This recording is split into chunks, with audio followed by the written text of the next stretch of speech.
This time on Watchers of Tomorrow, the best podcast in the world.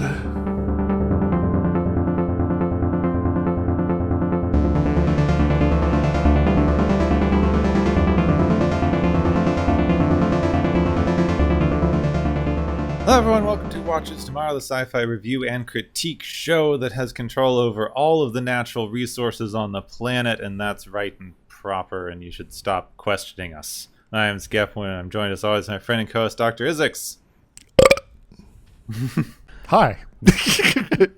This week we're doing weird stuff because it's appropriate to the material, not just because it's been a weird week and we're both tired and in a strange mood.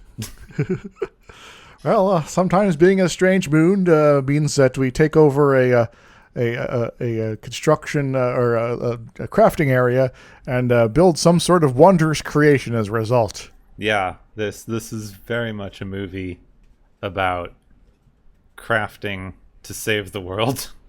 Yes. But it's not a Minecrafting, though there is some digging, I guess. Nope, it's crafting with super glue, scissors. Yes. A little bit of paint here and there, some glitter.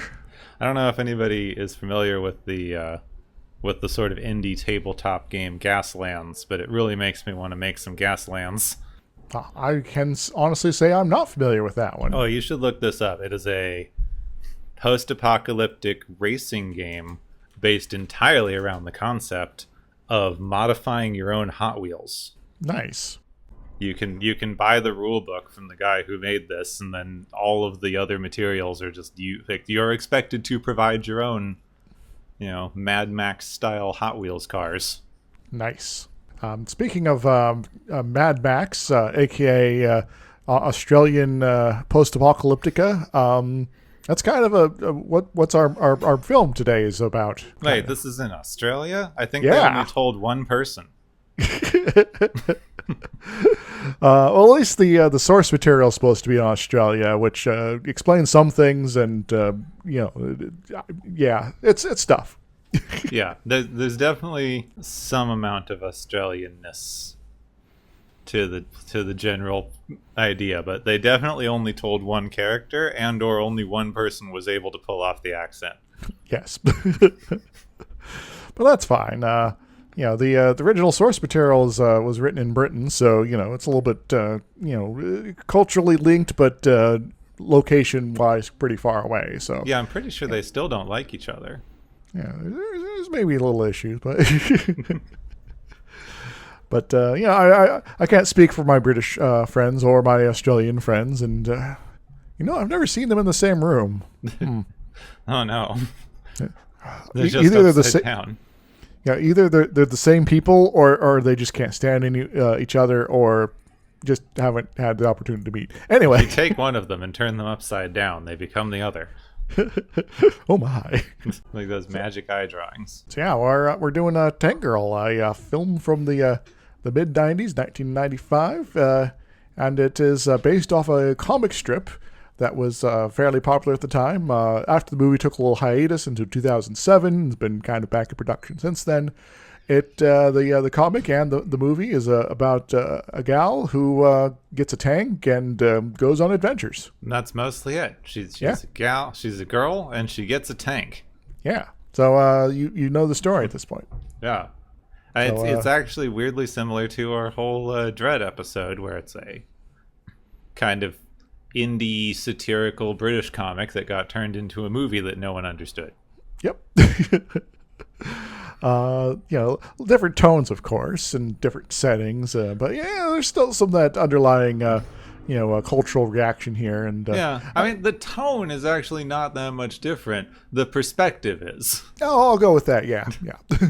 That maybe fight the power is a good thing, and there's also a lot of bad stuff going on, and sometimes explosions are cool. Yeah, the Judge Dredd is why is fascism bad in a post-apocalyptic future from the perspective of a fascist. Mm-hmm. And Tank Girl is why is fascism bad in a post-apocalyptic future from the perspective of an anarchist. Yep. So imagine if they ever met up. Wait, did that happen in the comics? I mean, forgot to- if it yeah. hasn't, it must have somewhere. And Teo if 3. not- and if it hasn't yet, well, there's an opportunity there, folks.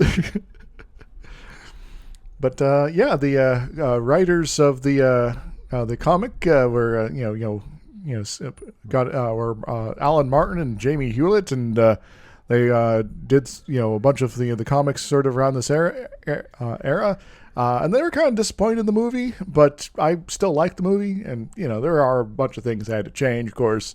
So there's things about particular characters and sort of the origin story, all that sort of stuff here. So there's going to be big differences, but this is still very much the era where Hollywood demands any superhero requires a origin story. And our heroine, Tank Girl, is kind of a superhero, though her power apparently is just not getting hit by bullets. Yeah, I mean, she's basically a living Looney Tune. Yes. And everyone else might have to worry about getting exploded, but she's like, I'm just going to kind of go into danger here and kick some ass, and that's cool. The only people that are that I worry about really are the big bad and the people that I'm trying to protect. So It's very much still the era of we haven't quite figured out how to make superhero movies yet. Mm-hmm. 1995 was like the 90s were not a good time for the superhero movie. Oh, not really. I guess it was all the bright colors, that were keeping away the grim visions of the present day, I suppose. Probably because Blade came out in 1998, which I would argue is one of the first really good comic book movies. Yes. And they were able to use the whole vampire thing. It's like, I am dark and broody and do vampire things. Yes. And this is a goth person's dream of adventures and things like that. And this all kind of got in under the radar, or the ever watchful eye of Nickelodeon. Yeah. Though I think that speaking of, since Blade's fantasy and not sci-fi, anyone who wants a fun time should watch Blade and Tu Wong Fu back to back. Excellent. Thanks for everything, Julie Newmar. Your Wesley Snipes, your Wesley Snipes marathon. Mm-hmm. And if you have time afterwards, there's always Priscilla, Queen of the Desert, afterwards. So yeah, I don't think he wasn't in that one though. Right? No, it's just also Australia. Yeah. Tank Girl and Priscilla, Queen of the Desert. We have a movie quadrilogy thing going on. Yeah, your Australian movies about probably gay characters. It's not necessarily confirmed in Tank Girl, but yeah. Well, I guess we'll get to some of that going forward here, I guess. So should we do cast and things like that? Yeah, because we've got a director and a writer and some cast members. Way too many cast members, but basically, if you've seen a sci-fi movie from the 90s anytime in your life, you know half of these people. Yes. So let's start with the director, Rachel Talalay, who has done kind of a whole bunch of stuff, really. Some earliest credit I have here is Freddy's Dead: The Final Nightmare. And this is like, then Ghost of the Machine, then Tank Girl was her third movie. Yeah. But since then, she's kind of done, I guess mostly TV stuff. Ally McBeal, Doctor Who, something called Crash and Burn, Endgame. No, not that one. And it's probably isn't Supergirl. good. I'm kind of curious about The Babysitter's Guide to Monster Hunting. Yeah, I can't say I'm familiar with that one there. It was distributed to Netflix, which is usually a coin toss. Yeah, as far as quality goes, yeah. Yeah, it looks nominally fun. Maybe a little vibes with this movie too. Yeah, so she has been doing some cool stuff here and there, and she produced Crybaby. My God. So directed an episode of Doom Patrol too. Lots of things here and there. Quantum Leap. Yeah, Quantum Leap. Doctor Who. Some of the Whistler. What? some of the weird ones. Deep Breath. Dark Water. Oh, that was Capaldi episodes there. Yep. Death in Heaven, Heaven Sent, Hellbent, which was actually Heaven Sent is fantastic. Hellbent is it has its strong parts. I fell off of the Capaldi thing around the time when the fire-breathing cats showed up. Yeah. She also directed the end of Capaldi's era, pretty close to it, World Enough in Time, and The Doctor Falls. Imagine you got a spaceship that's like barely not falling into a black hole that's very long, and on one hand you're highly time dilated, on the other hand you're not. Oh, that sounds fun. They did an episode of Stargate that was that. Yeah. Ooh, 2 episodes of Legends of Tomorrow, the best superhero show. So yeah, she's done a bit of stuff. Some of it kind of awesome. Some of it, yeah, we'll see. Then we got for writers, Teddy Sarafian. Now you get to mispronounce names. I just know. get to sit here and laugh. This guy hasn't written a lot, but co-writer of Terminator 3, Rise of the Machines. You know, the good one. The one everyone agrees is great, right? For some reason, I have him down twice for that. Rush Hour, uncredited. Which parts did he write? I don't know. Tidal Wave, No Escape. Oh my. Yeah, that's kind of how those work. Solar Crisis. And Killer Wave. Why 2 wave-based made-for-television movies, dude? Because they couldn't call it the next wave?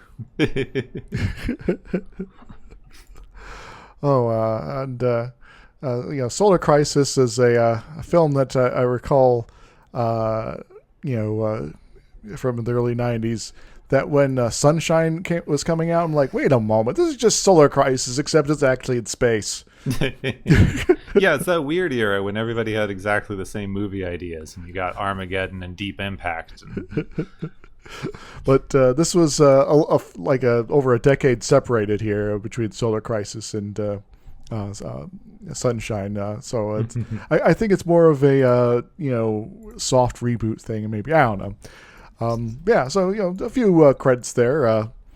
But yeah, not a whole lot there. Let's get into the cast. So shall we start with Laura Petty? Yep. Laurie Petty? Laurie Petty, who is just Tank Girl in real life. Yes. She's been in tons of things. The earliest thing was Kenny Loggins' Footloose version 2, apparently, music video. But as far as non-music video acting, All My Children for an episode. So sort of a hello, I'm here. Also in Freddy's Nightmares. Gee, it's like they're connected somehow. Yeah. Alien Nation, League of Her Own, which kind of helped her get this particular role. Because, later she'll be in an episode of Star Trek Voyager as a character who falls in love with Tuvok, and Tuvok's like, I'm married. Yeah, but she doesn't get to talk much in that one. Yeah, well, at least something you can actually understand, because she's got sort of a weird alien language because there's a broken universal translator system going on. She shows up in House for 3 episodes as Janice Burke. I haven't seen those episodes. My partner, who hasn't watched any of the League of Their Own or early movies, spent this entire movie going, "Where do I know her from? Why do I know this voice?" It's like, it's because we watched Orange Is the New Black. It's fine. Yes. Which is sort of the thing that she's most known for more recently. As Lolly Whitehill, right? Yeah, the one with schizophrenia. Well, that's kind of just being Tank Girl, except now you're... Except in the real world. Yeah. And more recently, Station 11, which I have never heard of before. So yeah, sure. Hey. Also, You're All Gonna Die? Huh, spooky. Prison Break. The final break. Playing someone called Daddy. So that sounds kind of fun. Now, we do, in my listing, there is, of course, the next build actor here. which is actually Ice-T, who doesn't show up until like halfway through the movie. Yeah, but they got Ice-T. Yes. Recently, he was in Law and Order Special Victims Unit for 529 episodes. Yep. Yes. He also played a cop in this, which was foreshadowing. Yes. Which is all kind of ironic, given that one of the reasons he kind of became well known in the first place was all the controversy around one of his songs from his rap career called Cop Killer. And this was like, oh gosh, we got to grip our pearls nice and tight because this guy is advocating for the murder of police officers, and we can't have that. And yeah. Yeah, but now he's just the biggest cop. Yes. His movie roles before Tank Girl are actually kind of interesting. Have you ever heard of New Jack City? Wow, I have heard of it. Like, if someone said, "Is this a movie?" I would say, "Yeah, I'm pretty sure that's a movie." But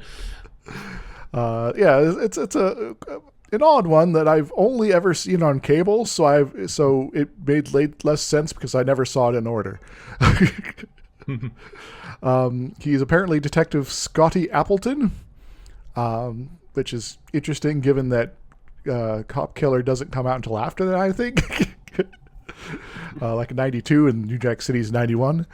But before that, he was in something called Breakin' and Breakin' 2 Electric Boogaloo. oh my god, no. Yeah. It's that movie one. that everyone kind of like uses as a joke for a baffling sequel.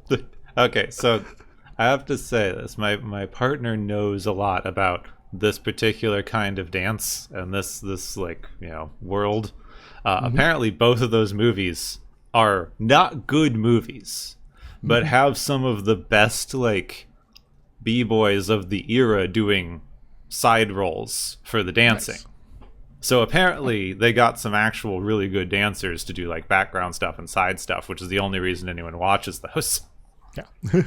So I guess if you want to take in the joy of some break in there, then just mute it whenever they're not doing that. So yeah, just fast forward through any named actor you can recognize, and you'll probably be fine. The next movie after Tank Girl is also one that I have a bit of joy in my heart for. Yeah, we're gonna Johnny have Mnemonic. to watch that. We're definitely gonna have to watch that. Yeah, Johnny Mnemonic. If everyone has seen the movie Elysium, it's basically the movie that Elysium ripped off. What about the one right after that though? New York Undercover? No, there's something else in here in 1996. 96. On my list, it's right in my list. It's right under Johnny Mnemonic. Plays himself in Frankenpenis. Yeah. That was a little further up my list, actually. But he's been in tons of stuff. People know him culture-wise here. Yeah, he's around. Ice-T. Yeah. It is interesting that in I think it was 30 Rock, he plays both himself as well as his character from Law and Order. Finn. So it's like, what universe are we in here? We don't know. Did you know you have a clone and he's a detective? All right. Next up, Naomi Watts, who plays Jet Girl, also known as just Jet in this movie, is also in a lot of things. And there's some Twin Peaks down there, and Chuck, Birdman, or The Unexpected Virtue of Ignorance. She was around, though. This was one of her earliest movies, like her first big budget movie. Mm-hmm. Apparently, the story was she is scared. She was terrified of being on camera in a big budget movie and was trying to hide behind Lori Petty the entire time, which worked out for the character. Yeah. Yeah, you're going to be kind of a nervous character here who doesn't want to be, the center of attention, and go. Oh, okay. She's also the only one that they told where the movie was set. Hence the accent. He was also in lots of stuff I've never heard of, as well as a few things I have, like The Ring, and The Ring. Don't watch this. Huh. Which one of those hadn't you heard of? The Ring. Don't watch this. Actually, yeah, because no one watched it. But also things like The Outsider, Rabbits, Mother and Child. I have heard of The International, but yeah, I know you. Stuff like I know those are separate movies, but I now want to see The Outsider Rabbits. The Outsider Rabbits. Well, maybe I can write a story about that. Unaired Game of Thrones prequel pilot. Oof. Okay, fine. Yeah. Too much Game of Thrones. We're done. The thrones have been thoroughly gamed. All right. Real quick, we got a Don Harvey who is playing Sergeant Smalls. Sort of a guy sort of a role here. It's one of those like, hey, I recognize that sort of persons. Yeah. As kind of shows up in lots of random things, including Batman: Return of the Joker, which you don't actually see his face in. No, it's not a cartoon. Yes. Yeah, I think it's a Batman Beyond spinoff. Anyway, he was in Die Hard 2 as Garber. I don't remember who that was. No. Anyway, Die Hard 2, Die Again. We got Jeff Kober as Booga. I don't even remember that. Also known as, Booger, perhaps, in my notes. Anyway, he is most recently been in General Hospital for a couple hundred episodes as Sias Renault, and also he was in a few other things that people may have seen, like Bosch, Sneaky Pete, that Van Helsing TV series that existed apparently. But when did that happen? In 2018. Never. I don't even remember that. Sons of Anarchy. Actually, I've not heard of like half the things in this part of my list here. ER. There we go. Oh, he was also in Star Trek Voyager as Eco in Repentance. Hey. Yes. We'll get to Moving that on, eventually. We got DT, Reg E. Cathay, who's been in a bunch of stuff as well. Hands of Stone, Tyrell, Fantastic Four, the one in 2015. House of Cards for a bunch of episodes. Lights Out, and The Wire. People have seen that, right? Yeah, I think so. It's not just I've definitely heard of it. It's not just a series people keep recommending to me. I think it is. At this point, I think it's a series that like everyone assumes everyone has seen enough for people to mention it, but not anything about it. Mm-hmm. So, I don't know. It's one of those cops. It's one of those things where cops are doing something, I'm pretty sure. Cop things. Yeah, cops are doing cop things. And there might be bugs on people because they're wired. Yeah. So we got Scott Coffey, who I don't recognize generally, but he's been in very few things. Like, actually, that's director. He's directing, apparently. Inland Empire, Mulholland Drive, something called Wayne's World 2, Sequest, and the like. So, Finally, we get to our big bad, who's Kesley, who's played by Malcolm McDowell. Yeah. He just was like, I just finished doing a big Star Trek movie. I want to do something stupid. Yep. And something stupid he did. I just played too refined of a villain. I want to play that, but in a sort of a parody of that sort of role. So, yeah. What if I don't have to have understandable motivations? So he's kind of been in everything. Halloween 2. The Book of Eli. Slipknot, Snuff. I think you'll know if you listen to the last episode, as this was trying to make me guess the movie, and say it has Malcolm McDowell in it. It's like, that does not narrow anything down. Indeed. He was also in Lex. If I recall, he loses his head in that one. Oh, fun. That's such a weird because show. An evil entity needs to make use of it. So Zarm in Captain Planet and the Planeteers. Ooh, his filmography goes back to the 60s. So yeah, there's just he's in stuff. You'll recognize him. He's a fantastic actor and a pretty cool guy, for the best I can research. But who knows? So I guess there's only there's Stacey Lynn Ramsauer who plays Sam, the kid who gets kind of pulled around here. She was in the Babysitters Club. It's the only other thing that I remember from her listing here. And also Hey Dude, I suppose. To finish things up, there's about a bazillion other people, but a couple quick mentions is Iggy Pop, who plays Ratface. I'll mention him when he shows up. Doug Jones, who is most recently known for being our Kelpian best friend in some sort of Star Trek Discovery thing there. Saru, and was also in that Hellboy movie of some sort. Oh yeah. Yes, because he is impossibly tall. You just gotta speed run the weird animatronic people in this movie. Yes, because he is playing Additional Ripper. Oh no, Additional Ripper. Yeah.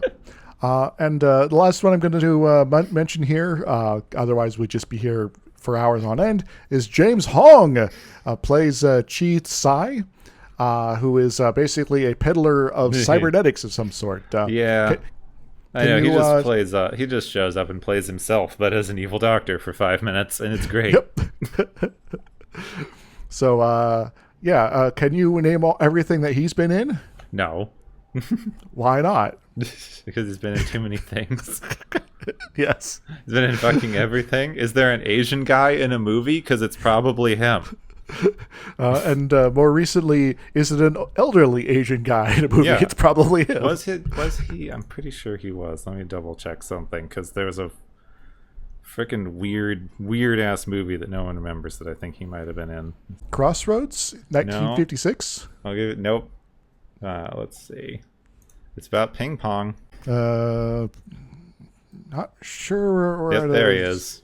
James Hong playing Wong. Ping pong. Everyone should watch Balls of Fury. It's not good, but it's not good in such a way. Excellent. Folks might remember him more recently from doing some voice stuff for Kung Fu Panda stuff, as well as some other things. And Everything Everywhere at Once, as he plays the grandpa who, in an alternative universe, is able to turn random office equipment into a robo-suit. Yep. Which is pretty cool. So yeah, he's another one of those character actors who's been in everything since the 50s. Let me just see here. Upcoming roles 3. Previous roles as listed on IMDb. 461. Yeah. Gremlins Secret of the Mogwai TV series. 5. Diablo 4? What the hell? 4. Really? Yeah. Surprise. Interesting. Beast mode. Anyway, we should probably get on to like the script. Wait, there's things. A plot? There's a script in this movie? A few things happen. Some of them make more sense than others. I mean, I will say, I think I want to give at least a mild amount of context here. Is this movie seems like it could have been really interesting and good, and then the studio came in and went, "What do you mean you made a comic book movie? Do these things. We need more of this appeal and this to happen." Yeah. There's a scene we're going to get to. I'm going to mention it. But they made them cut what everyone agreed was the best scene in the entire movie because they didn't think Lori Petty looked pretty enough. Oh, the fools! What executive said caused this here? I want to put them in a large cannon. I don't know. Yeah. If we shoot all the executives with a tank, Specifically a tank, yes. The world will be a better place. Anyway, we get to go have voiceover because they also decided to cut the beginning of the movie. Yeah. So we don't know very much about what happened before this point, other than we'll be getting the voiceover. So things kick off with some groovy beats and some snippets of comic, which we'll get now and then throughout the film. And a big ol' fireball, I guess, kind of thing going on. Yeah, assume that anytime anything particularly interesting or exciting is happening, there's a 50-50 chance that either it is some of the best animatronic work you've ever seen in your entire life, or a hand-drawn comic book. Mm-hmm. Both of which are great. Yeah. So the opening narrative, yes, it's over a desolate scene of a bay in Australia, I suppose, because there's a boat and stuff.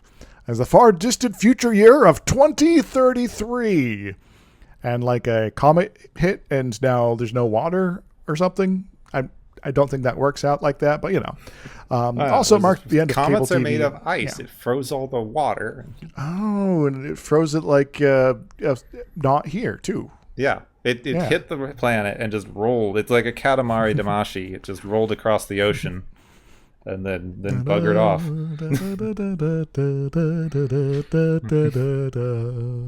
Speaking of rolling forward, we have our hero riding a water buffalo as she goes shopping for a gift for her boyfriend, a.k.a. scavenging stuff. She finds some leftovers from a Ripper attack. The Rippers are apparently man-eating mutants or something. And we're in the post-apocalyptic times now, so that's just kind of the stuff you get here. They're made by this guy named Dr. Johnny Prophet, and who was they also made cut completely from the movie, so don't worry about him. We see a sort of a glimpse of him later. And they go about raiding water and power, aka WP. Also knows people with water and the power. So water and power, it's right there on the label. Our hero and her crew take water from them and steal it, stuff like that. But that's fine. Yeah. So throughout this, I will be calling our protagonist here Tank Girl, Rebecca, and also our hero. So if you get all confused with that, just remember they're the same person. Later, after traveling over 90s dune, we get back to the little house on the sandflats. Cool stuff is going down, Kepwin. Also, they need to fix their pump. Yeah, they need to fix the pump. They're carving some stuff. Mm-hmm. They're doing arts and crafts. Yeah, and you're just making all sorts of cool stuff and having some fun. But downstairs is the nice garden, aka where they get their food. And the guy is working the pump, spots a red laser on his hand. Oh no, someone's going to shoot him. Our hero appears, accuses him of stealing water, and demands he gets naked. Completely naked. Yeah, this is one of those interesting scenes that I think they didn't want in the movie, but I don't know how they could cut it out. So. Indeed. But the fun and games get interrupted because a couple of kids show up. One of the kids is named Sam, we find out later. And later, also, Sam was working on some wood sculptures of a Ripper, despite no one having actually seen them and lived. Also, Sam's got some good insult game here, so, don't count her out. Meanwhile, at the evil water and power complex, it is drinking time! Kesley, head of WP, is busy being pretentious and letting us know he seeks total domination of the desert. They're up to 95%. He points out the contribution of Captain Derouche, who has only a little crack left to secure right over here, and which is, not good enough. Letting any of it go means that they might lose all the other places on these easily breakable map diagrams. Now, come on, Derouche, take off those boots and walk over the glass so Kesley can prove you're a fool. Yeah, this is the kind of thing that looks out of whack, but when you actually hear about how high power genius level CEO dudes actually act in meetings, it's not really that far off. Nope. It's like they're asking us to do all this weird stuff and none of it makes sense other than being a power trip.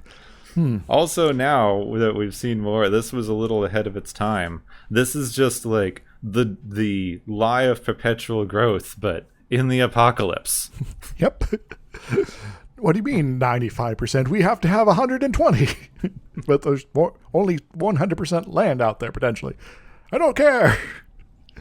So the captain walks over the glass, and now it's time for him to get stabbed with a water extraction device. And, Captain Derouche starts getting a bit dehydrated, but Kesley at least has a fresh drink for himself. And Sergeant Smalls, you get a promotion to being in charge of securing the desert. So, go take care of that. Now, these things are cool, but they definitely are wasteful because a person 100% has more water in their body than that one little expandable water bottle. True. Maybe you have to like leave it in for like an hour or something like that for it to get it fully, and you have to change out the bottles, and he's just not doing that because it takes too much time. Maybe, yeah. Or maybe it's like a first level thing where you suck out like the easy to access water, and then you put them in like a recycler thing for the rest, or I don't know. Dune taught us about this. So back out in the desert, our hero is on guard duty, grooving to the tunes, keeping an eye out between bouts of smoking and playing with toys and drinking, but the house itself is under surveillance. Sam creeps up and surprises our hero, who is apparently named Rebecca, and Rebecca seems frozen or dead or something. Oh no! But she's just playing. They work out a deal for Sam to bring her some food in exchange for a deadly sphere-like device. In the house, the boyfriend has discovered his birthday gift.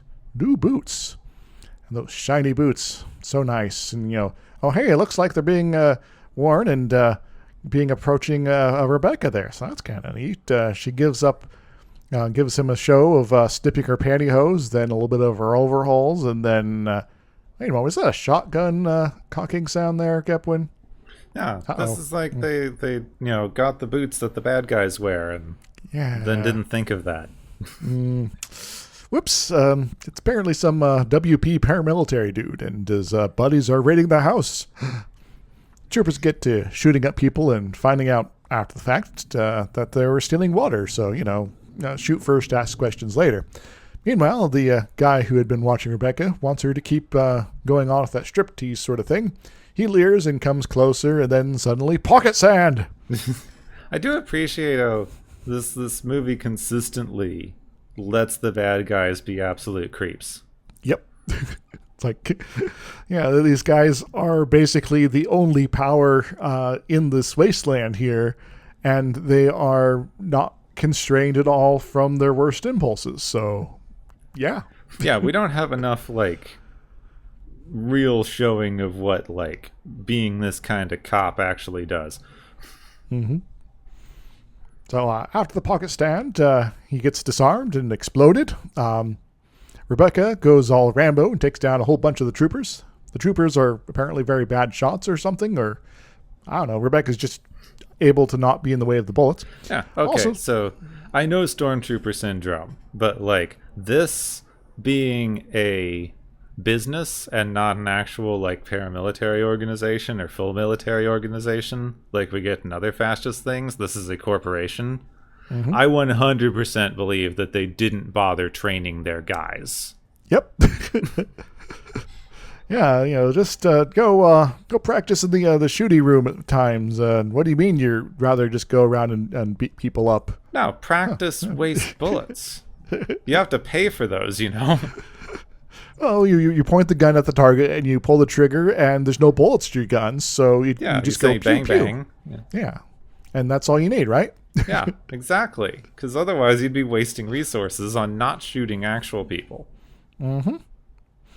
So, speaking of terrible troopers, one of them's trying to take Sam, and also the boyfriend is over there in the window getting filled with bullets. I guess if you're close enough, they don't really need to aim very much.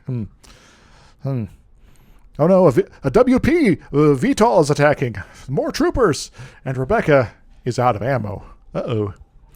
So, they grab her and are about to shoot her in the face, but the evil bad guy is, a terrible person and also very horny.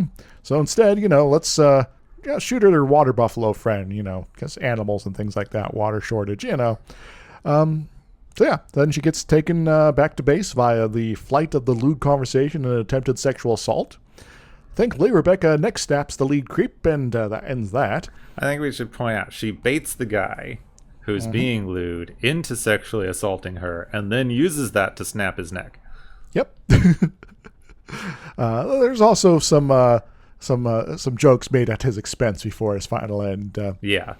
Yes. Kesley's in his office, and it is such a display of pointless water usage that it's kind of silly, but that's just how he rolls. Rebecca is brought in. Turns out she killed 8 of Kesley's goons. Rebecca isn't interested in Kesley's poetry slam or anything like that, but, Kesley wants her to work for him because, she's apparently competent. unlike his guys. Yeah, he's like, you killed several of my dudes. Maybe it would be way more cost effective for you to go kill guys than the guys that you so easily got rid of. So, you want a job? She turns him down. So, with a bit of humor along the way. So it's like, oh, I'll teach you. Go do the hard labor in the pipe and mud pit plant. And life is cheap there. And the guards are very counterproductive about getting actual work done. Also there's a cool hangar kind of attached to it all with aircraft and armored vehicles. I wonder if that'll be important later. Under one of the vehicles, we find Jet, who's trying to repair that jet, but Sergeant Smalls is being a horny asshole, unfortunately. And it's like, oh, get this done by tonight or tomorrow night, and but it's going to take days. Well, if you don't, terrible stuff will happen because I'm a creep. Fine, I'll get it done tonight. Rebecca is getting ready to shower. Work clothes off, undies on, under the dust you go. No water for the workers. Yeah, dust baths. Yeah, it is a thing, so. Like a bird. And, or a chinchilla. But Rebecca hears some sort of commotion. Soon she's over by Jet and helping her avoid the douchebag by declaring that Jet is now her girlfriend. And because 90s gay phobia, the sergeant runs off and, he's disgusted apparently. Yeah, it confuses him because, he needs to compete, but he can't because it's a woman. But also he's mildly turned on, but he doesn't know what to do with this. Mm-hmm. Maybe he should, become chill. Nah, these are corporate douchebags. Yeah, he has no motivation, so that's a good point. So, prisoners, to your cells. But Rebecca has a hiding place in a pipe. Time for some ninja escape sequences. She spots a vehicle with a very large, lengthy, and thick cannon. She hops in the tank and starts pushing buttons. This trips the security system that wants to pump in the cyanide gas. Thankfully, Jet pops the top and, oh no, Rebecca's dead! Or not. Rebecca goes ahead and conscripts Jet to unlock the tank, but Jet's like, this tank's broken, that's why there was no cyanide, right? Oh, okay.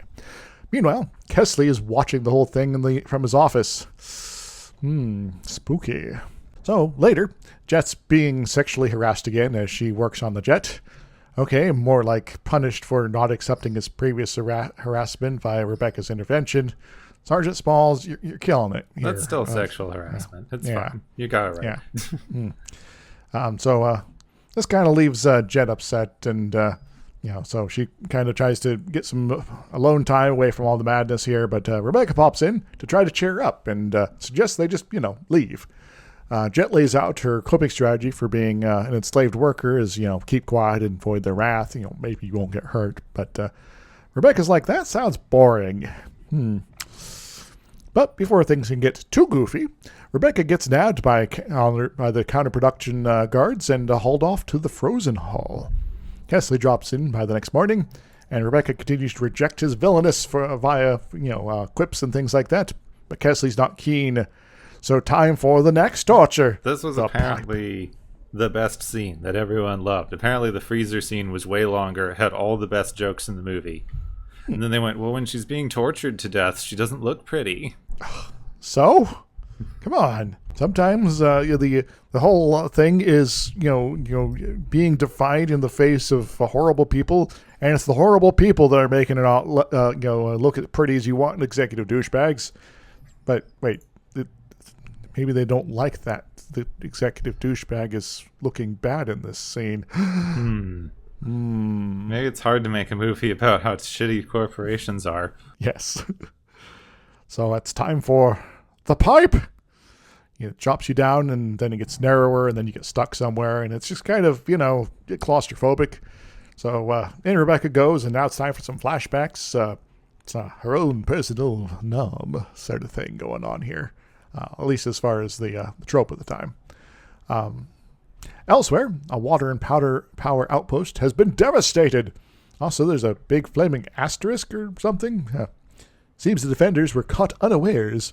Maybe an attack from an underground subgate, whatever that is. Kesley surveys the scene and decides, oh, hey, I got someone to sacrifice to the situation. Rebecca's pulled from the pipe. Kesley creeps, But she's like, you got a booger on your face, which, just pisses him off. And, he's just barely containing his rage, that sort of thing. So she's taken to the scene of the attack, shot with a locator tracker dealie, complete with evil beeping device for Kesley's wrist. She's to go check out the Sandgate thingy, which is probably wired to explode, but if not, hey, you found the Ripper's hideout, and that means we win. So either you die and we win, or you find the Rippers and they kill you and we win. Yeah, so double good for us, right? So we're going to push you forward here and go ahead and fall into that thing. But then something's attacking. There's gunfire and growling. On a jet nearby, the pilot gets ejected via jet, pulling his ejection cord. Say that 5 times fast. She uses the infrared camera to see that the Rippers are kicking people's ass, and also what the Rippers look like. They're spooky. Later, Rebecca seems to be the last survivor of the attack, and there's bodies everywhere. She lights up a flare, a cigarette using a flare stuffed in the dead guy's face. She grabs a gun. Also, she spots Kesley's arm and the associated beeping watch thingy. And then a VTOL jet arrives, but it's just Jet, coming in for a landing. She took the jet. Jet's jet. Yeah. Also, they're like free and stuff. Also, Rebecca, here, take this tank and become Tank Girl. Well, sort of. Got to get used to the controls before, she's not good at the tank. Yes, not yet, at least. Barrel going this way, the engine doing something, and Jet's head gets bonked. And this is a good translation into some sort of kick-ass animation sequence. Wild and surreal adventure time to get used to driving these various vehicles. And now Rebecca has become Tank Girl. Elsewhere, Kesley is learning about how bad he was mauled, which is pretty bad, actually. He doesn't want any painkillers, but he might be up for some sort of cybergenic reconstructive surgery. That sounds cool, and Chi-Sai is here to put together the king again. Also, his usual doctor gets stabbed by the water theft device for some reason. Yeah, because she said, you can't be healed. He went, no, doc. You said no to me. Can't have that. Elsewhere, Jet is nervous about trespassing in some sort of arts and crafts environment gallery place.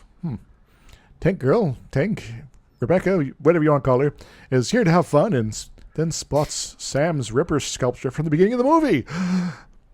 Also, there's an attempted mugging by Subgirl, but Fish solves that problem. Yeah, we don't know she's Subgirl yet. Yeah. She got cut from the end of the movie. Yeah, so this is basically her only scene. But it's kind of amusing, and because Jet has this little lie detector box, and it keeps announcing that Subgirl's lying about stuff. But yeah, she just pulls out a thing because this tells you when someone's lying. This will never happen again. But it's also a situation where, yeah, obviously she's lying, so it's like kind of useless too. We learned that Sam was captured and where she might be being held, and also Subgirl learns that they're not with water and power, so she's like, oh yeah, I'll totally help you fix up your vehicles and not mug you again. So you can go into town and catch all these bad guys and not get too much notice. Yeah, take any of my random crap and glue whatever you want onto your stuff. Yep. So we got our jazz up the vehicles montage here. So there's a bit of slapping on colors, chairs on top, various other doodads, an umbrella on top of the tank there.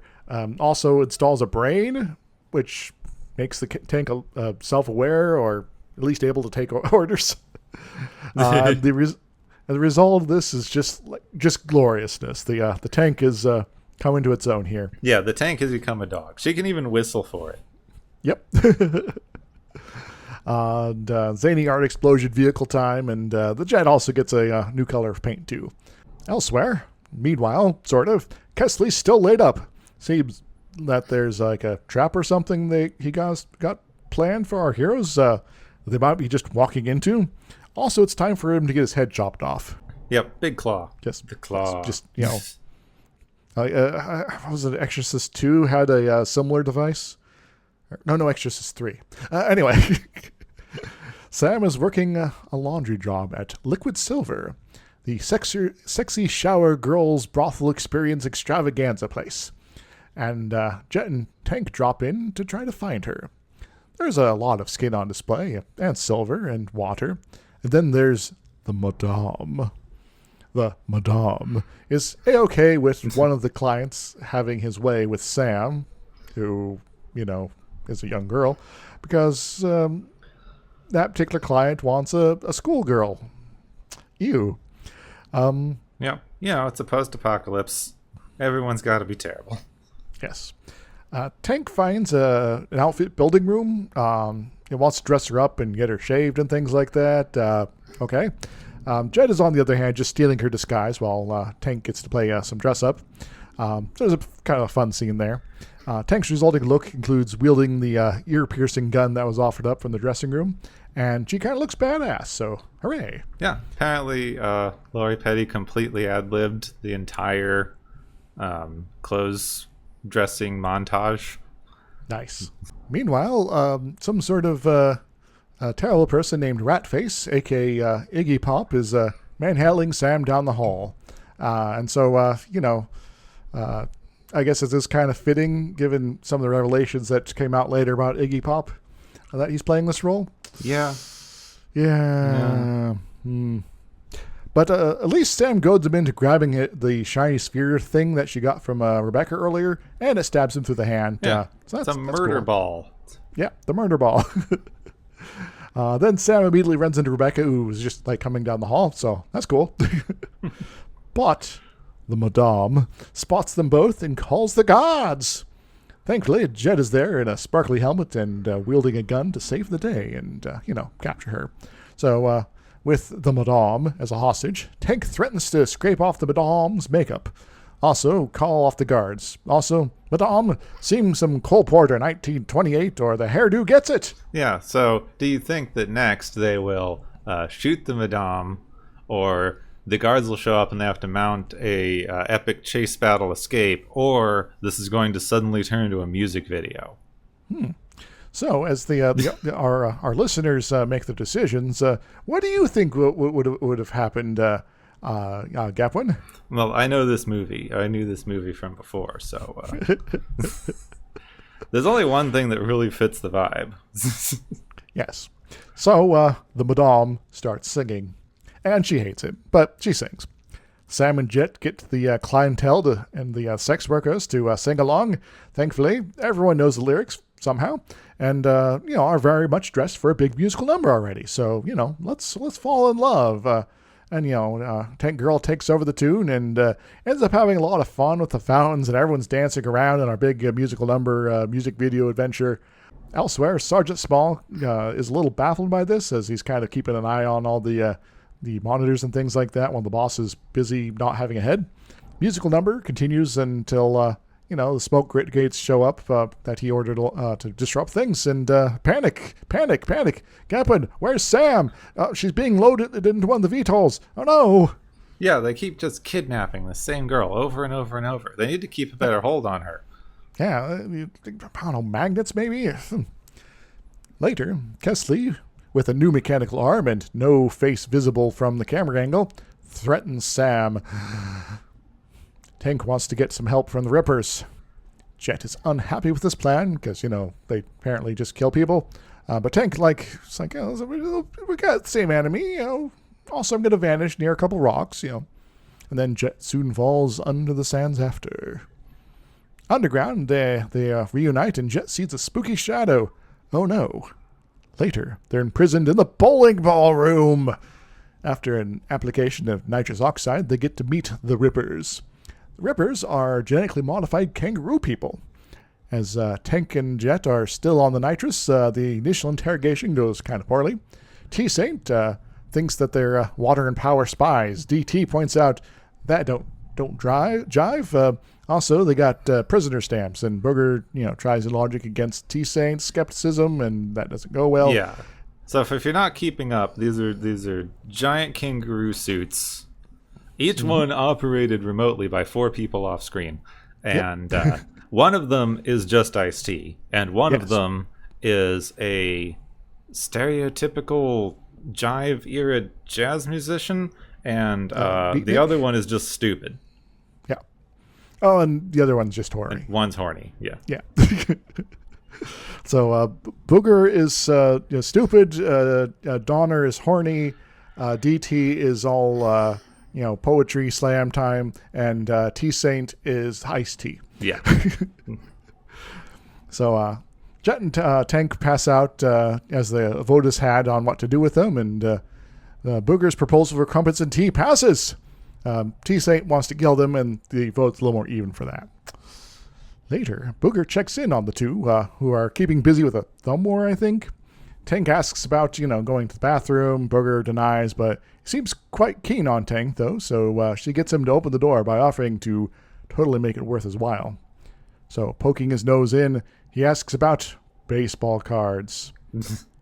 She hasn't got any, but, she could maybe find some, maybe. You can work out a deal, right? They pump him for information. They were made by the army to be ultra soldiers. That's why they kick ass. Johnny Prophet was supposed to poison them after the war, but he didn't because he thought they were cool. Tank offers to go with him and hang out with Johnny. That'd be nice. But Booger's like, maybe when he gets back. Apparently he went to New Zealand to work on seawater desalination. And then T-Saint shows up to spoil the interview. The Rippers catch wind of possible arms shipment. There's more goofy debate, and T-Saint is mean to Booger again. DT goes to Tank and Jet and offers them a deal. Do a thing, and they're cool. They can join their club. Fail, and they die. Also, the group of them are kind of horny. Yeah. This is the second time that they've just gone like, well, we'll send her, and if she dies, then she's not our problem anymore. Yeah. But this time, it's the Rippers doing it, not the Walter and Power. Even when they're getting up the girls gear up, they're kind of weirdos, but also, this is around the time we learn about the Rippers being reincarnated people of some sort. DT was Jack Kerouac.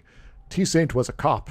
Donner was an assistant manager, and Booger was a good dog, Brent. Yeah, it's unclear if they're were these guys before they got kangaroo DNA mixed into them, or if there's some sort of soul transference, or what the hell's going on. We don't really know. And, it's kind of whatever is actually going on there does explain their personality quirks, but it still doesn't make any sense, but that's fine. So, we're on the road again, Gapwood. It's time to raid a WP base. On the road again. What if Willie Nelson was in this? That'd be weird. Anyway, with the sentries, with the sentry being bowled over, time to send some photos to the Rippers. They got pictures of boxes, and T-Saint's like, that doesn't prove anything. That's not a positive sign of That's an just shipment. a box.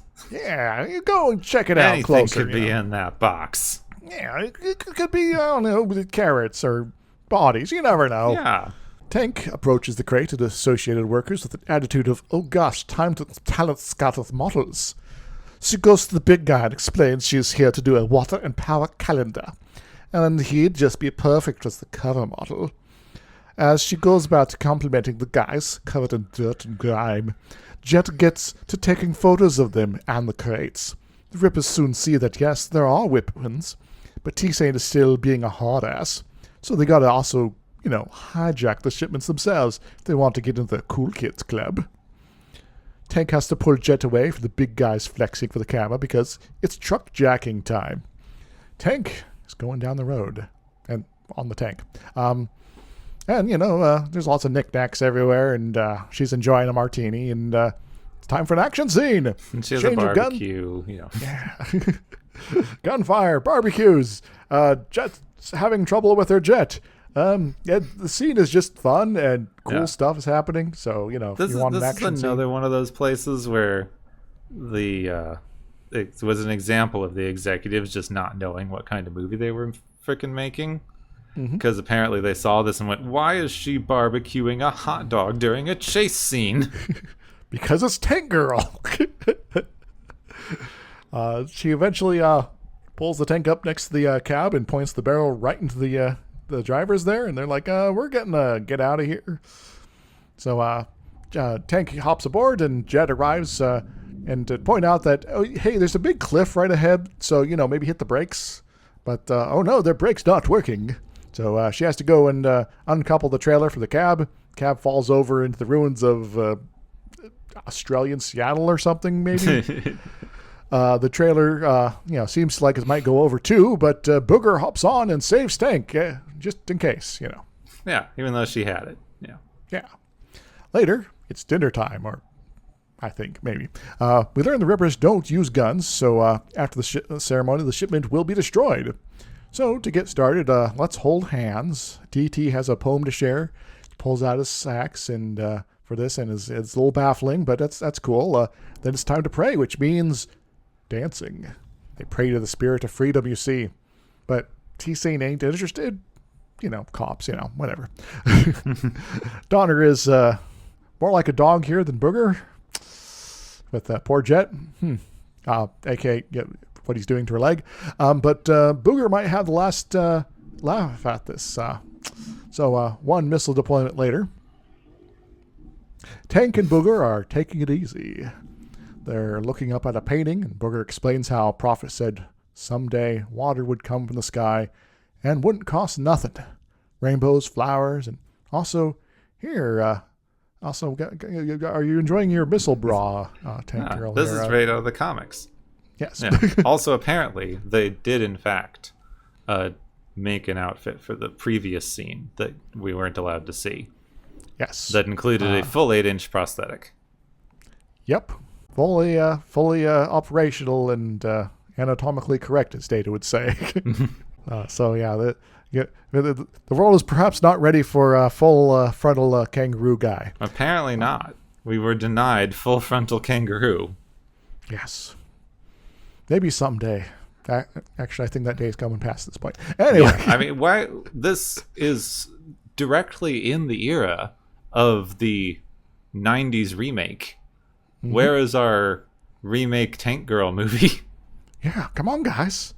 You can even change up some of the actors so that good guys become bad guys become good guys, and all sorts of crazy stuff happens. Come on. So it's after our loving scene here. It's time to open those boxes. But guess what's in the boxes, Gepin? And there's guns, and there's sawdust, and a hand, and the rest of a dude. Corpse. Yeah. Oh no, it's Johnny Prophet. It even has his name tag on there, and the Rippers are pissed. Meanwhile, Kesley, hidden behind his chair, is amused by their cries of anguish and rage because, he's still hearing everything that's going on. So, you know what that means, right? It's time to storm the castle. Jet will paint her jet back to WP colors, and Tank will just kind of beat them up inside somewhere. Yeah, she's just going to get the tank in there and shoot people. Yeah. So, it's like, I'm not going in without my tank. Come on, guys. So you're just going to go through an army, people? Yeah! T-Saint demands that they get a vote, but he gets easily outvoted. Tank goes on adventure mode here with paragliding behind her tank. Apparently this is not making her an easy target. It's just giving her the high ground, so, Yeah, this totally isn't a thing that militaries have tried and gets you shot immediately. Yes. Again, they did not train these people, and I completely believe that. Oh no, we can't shoot straight and we don't know any tactics. Jet and the Rippers get to talking their way in, with Donner being bad at repeating the right pass phrases, and tension starts to rise. Jet has to give T-Saint a piece of her mind because he's like, this is not going to work. And so this is like helps her character journey complete or something. Yeah, also, this is Jet's whole like I can be a badass too moment now. Mm-hmm. This T-Saint this keeps is kind on of like and interrupting her, and she gets to go like, "Listen, fuckwad, let us land." Yes, we're doing this. We're gonna kick some ass. Stop bitching, and that's kind of the end of T-Saint being a wet blanket as well. So then she takes the comms and solves their predicaments. Like, we got pirate signals and stuff happening. Everything's exploding up here. Let us land, otherwise we're dying. But what's happening though, Gepwin? Kesley's watching from his office. Yeah. The monitor is using carefully placed he between spends him and our point of view. Literally the entire movie laying in bed watching a TV. Yep. And we're still not seeing what's going on with his head at this point, Gepwin. So, yeah. But we do. We're waiting for the head reveal because we didn't get the kangaroo one. Mm-hmm. We do hear something happening when he tries to drink some water. It's like electrical bzz sort of sound. And he goes, damn. So the tank is driving itself at the moment, right up to the doors of Water and Power as Tank Girl glides in from above. The Ripper infiltration continues as Kesley starts to fill the pipe with water because Sam's stuck down inside of it. So, if it fills up, she'll drown. It's also claustrophobic and terrible. It's just, But also, we're not seeing his face even still. His whole thing is like, I'm going to drown someone in a desert. Tank meets up with the rest of the crew just as the Rippers are realizing how outnumbered they are. They run into a problem with a wide open area with lots of lights, and the Rippers aren't so good with the whole light thing because, they hop around in the darkness. But hey, there's a power box over there for the lights. If only they... DT, no! He goes for it, coming under fire, but manages to pull the cables and turn off all the lights. But DT is done for, Gepwin. I know. This is sacrificed himself for the greater band or something. They try to mix some jazz talk into it that doesn't work exactly, but yeah. So it's time for more angry yelling and time to kick some ass. So they start going to the guards fairly easy because they get +5 to attack in the darkness. Meanwhile, outside, the tank is just driving around shooting people, as you do. Rebecca hears Sam, and she's like, oh gosh, Sam, I'm coming for you. But that's not Sam. That's Kesley. Dun, dun, dun. And he's hiding in the shadows so he can't see his face still until he steps out from the darkness. And that's his face. Oh my God. Yeah, he just seems normal, just him. Huh. Well, that's a lot of build-up for nothing. But he has Sam's voice. That's weird.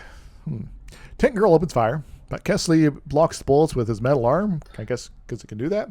Yeah. Just like, I'm going to... It's a very cool metal arm. Me. Yeah. It's, it's got the ability to cut through metal and do all sorts of zany things and keeps them safe. Yeah, it's covered in tiny little spinny blade saw doodahs. If you're going to backhand someone, that's the arm you want to be doing it with. Because, they're not going to survive. Anyway, he grabs Tank Girl's arm after a little bit of playing around and plays what you said during the... and he, plays a recording of what they said during the planning section early on over the loudspeakers. Seems Tank's been bugged this whole time. And then I do love it. They say, oh my God, Tank was working for you. It's like, no. I'm not going to turn you against each other. No, I want you to just know that you've been bugged. Come on. Yeah, I betrayed you. Stop that. I get the credit. Yeah, other people being mean to you? No, it's me. It's just me. So time for the show off the arm's cutting function, cutting chains and getting the catwalk unstable. But Tank's like, I'm going to grab this chain and swing around and knock you off the catwalk. So Kesley's arm gets stuck in some scrap metal.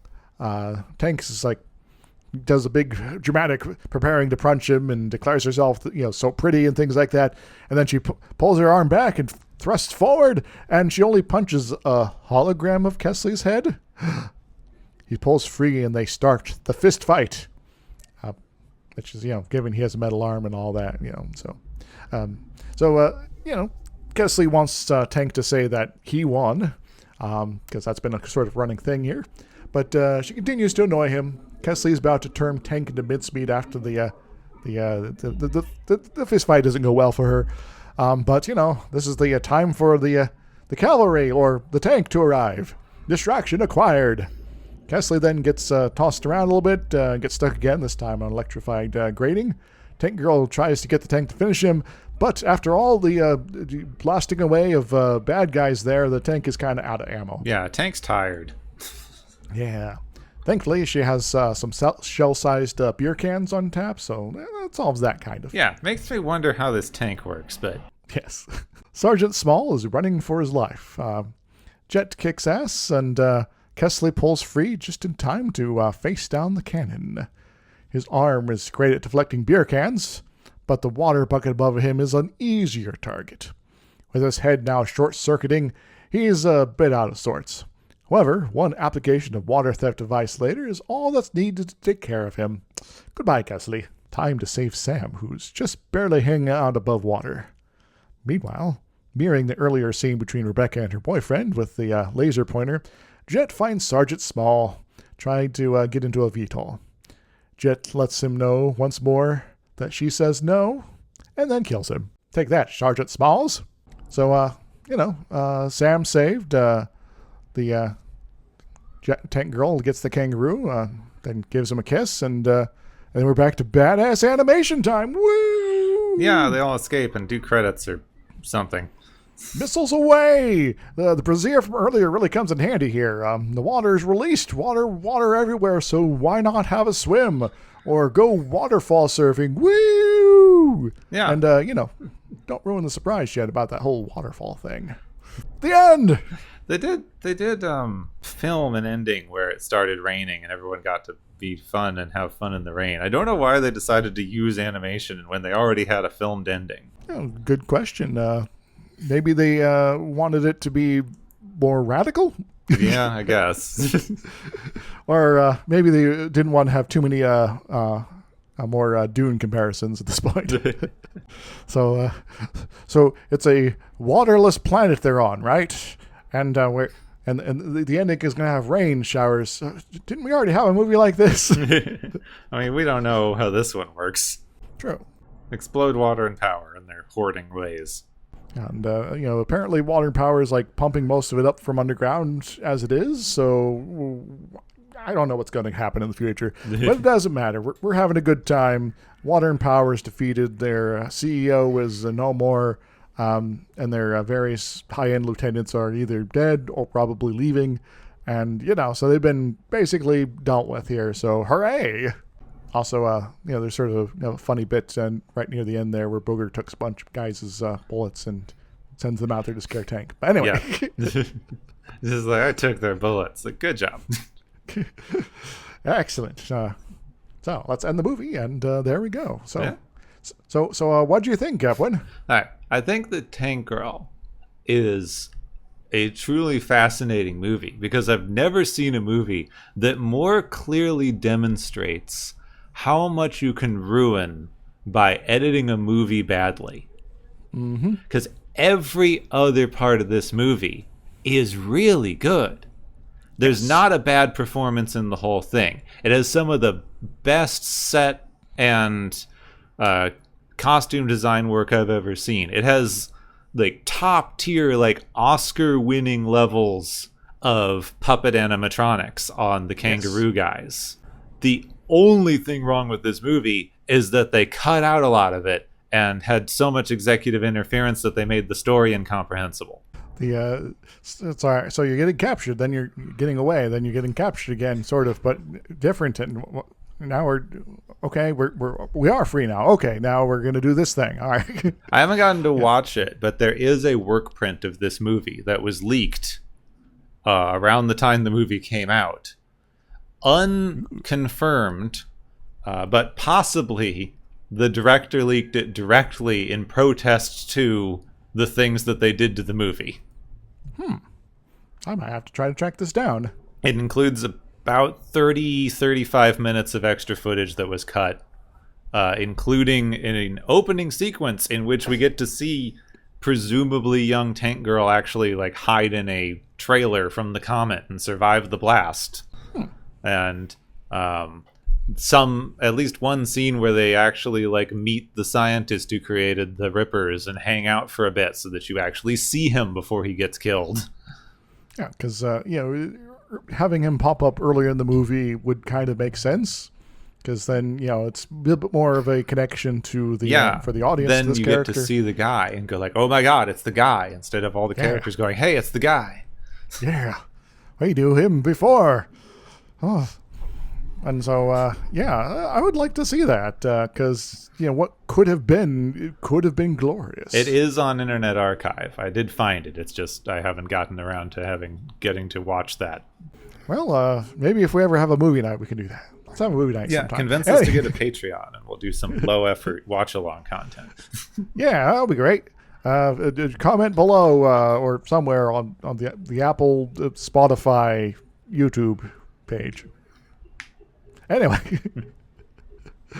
I love this movie. It has its flaws, yes, but it is the right kind of over-the-top nonsense that I kind of crave sometimes. And there's a lot of deeper stuff going on. Despite that, like having a fascist state doesn't necessarily require a government. It can happen with the corporation too. And so you got stuff like that are key elements. That helps it kind of ground it in just the right ways to make the zaniness just kind of work for me. Because this is a great reaction to the situation that they're in, that sometimes it doesn't have to be a gritty fight for freedom. We're all going to be on the edge all the time, and we're going to be depressed, and we're going to have all our friends die horrible deaths here. Sometimes the fight for doing good does require and sometimes need some levity, that there is joy to be had in doing the right thing. I think that there's something to be said in the message that you can fight oppression with absurdism. Mm-hmm. Because that's a really believable thing now.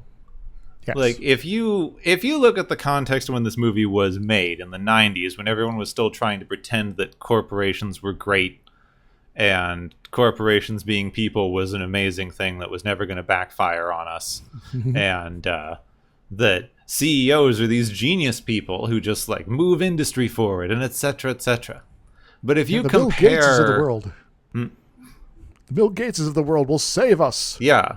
But if now, given modern context, if you compare Malcolm McDowell's CEO guy with, say, just a random guy who happens to run like a failing car company and a space company and a social media company, just a random guy who might own 3 of those things. Yeah. A random guy. They're pretty similar. And it's very, very believable that a guy like that would become pathologically obsessed with someone who wouldn't admit that he won. Yep. And that is one of the things. That's like her core character, is every time the bad guy has definitely won, she goes, no, screw you. Thanks, though. Like, oh yeah, you're kind of a goofball here, aren't you? Here with your booger face and all that. Oh, you just say, I won. I mean, you can see it now. I won. We're recording this not long after the whole vice presidential pick stuff. Mm-hmm. This Ted Wise is the vice presidential pick, and he started the whole "they're weirdos" thing. Yes. Which you can see how well that's working, because fascism so badly wants to be taken seriously. Yep. There's kind of a reason that during the rise of the alt-right in the U.S. here, these yahoos are basically putting on suits and trying to act not like the typical neo-Nazis, even though they are. And this got the media fawning over them. It's like, oh, this is a new type of right-wing extremist that's going to be so much more kinder and gentler in their trying to murder everyone sort of stuff here. And this is great because they're now normal people too, because just put on a suit and you become normal to the reporters. Yeah. It's a Nazi, but in a suit. Have you ever seen such a thing? Surprise! They did that plenty in the 30s, guys, Yeah, and we kicked them out of the country in the 30s. So. And yeah, they just, but pointing out the absurdities, just how weirdly obsessed and overly pretentious these, yahoos are, is such a wonderful tool to basically poke holes in their attempted facade, the lie that they are putting forward to give themselves legitimacy. And if you don't allow them to have that legitimacy, they lose power. and they can't handle that. Mm-hmm. I think there's this thing of this movie's very much if you just exist, that's all you need to do. Mm-hmm. She's very much taking a lot of cues from countercultural movements. Is a very punk inspired outfit. I don't know all of the things very specifically, but you're definitely taking a lot of countercultural iconography for her outfit and general design and aesthetic. Mm-hmm. And just by existing as a visual form of counterculture is already a win, because the conformist culture needs to believe that everyone else in the world is exactly like they are. So if you can just be a person who's very obviously not exactly like they are, it gets people asking questions about why there's someone out there that you said doesn't exist. Yep. Wait, I thought this was not allowed, but apparently someone's living this life and having a good time at the same time. My whole world, it's being thrown upside down, Gapwin. I guess there is also some fun to be had in just sort of playing with the trope of, people that are rad, groovy, whatever decade lingo you want to use, versus the squares, which is sort of a trope that's also been around for a good long while. But I definitely prefer the less tropey disarming of the whole dynamic, and more of the, no, we're doing this to actually piss off the people in power that are, trying to oppress us. Yeah. They even very directly do a we're not going to use their tools thing with the Rippers, which is also kind of interesting because Tank Girl and Jet are definitely using their tools against them very, very obviously. Though I'd maybe say that this is a great argument for some solidarity, that, people with different means and methods can work together for a common goal. And, sometimes there is maybe some disagreement about, how to go about that. But if you're still working together, that's kind of most of what you need. Mm-hmm. Don't stab your allies in the back just because they're not fighting the right way, guys. Hint, hint. Everyone who's a various activist here that is ever felt that we need to be gatekeeping or some crap. Let's not do that. So I was doing some reading about this.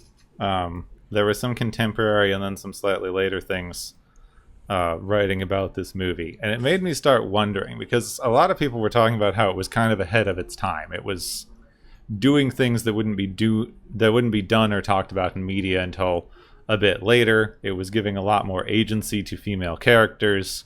It was letting them dress in ways that weren't acceptable for female characters at the time and probably now, which made me think about this movie is ahead of its time for when it was made, but it also seems depressingly like it's also the sort of movie with a message you wouldn't be able to make anymore.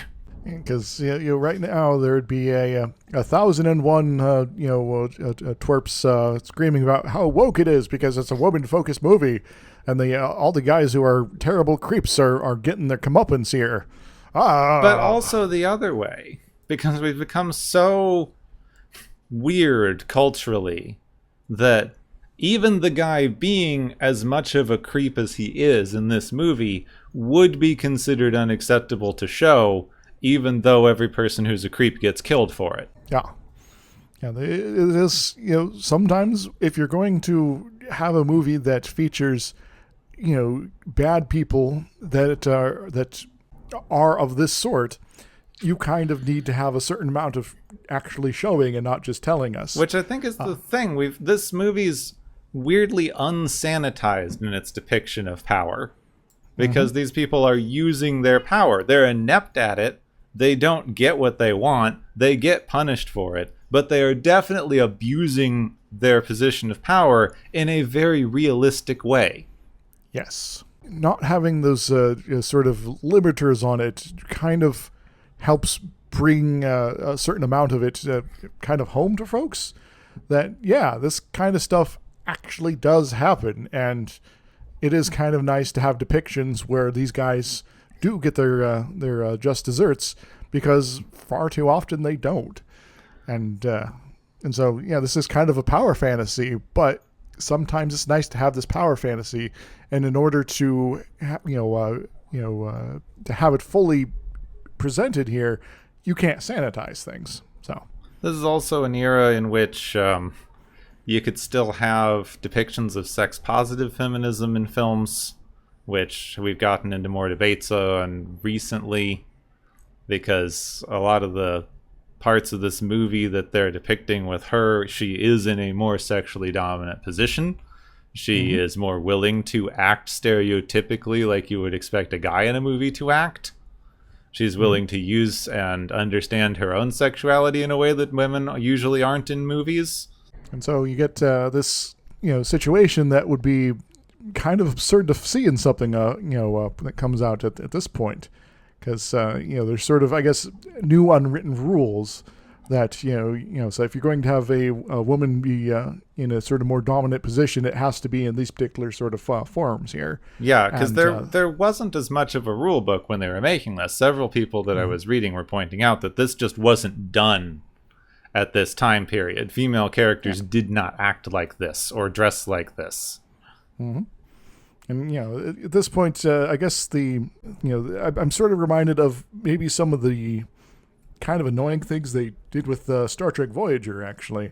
It's like, we need to make sure that Captain Janeway is a strong female character.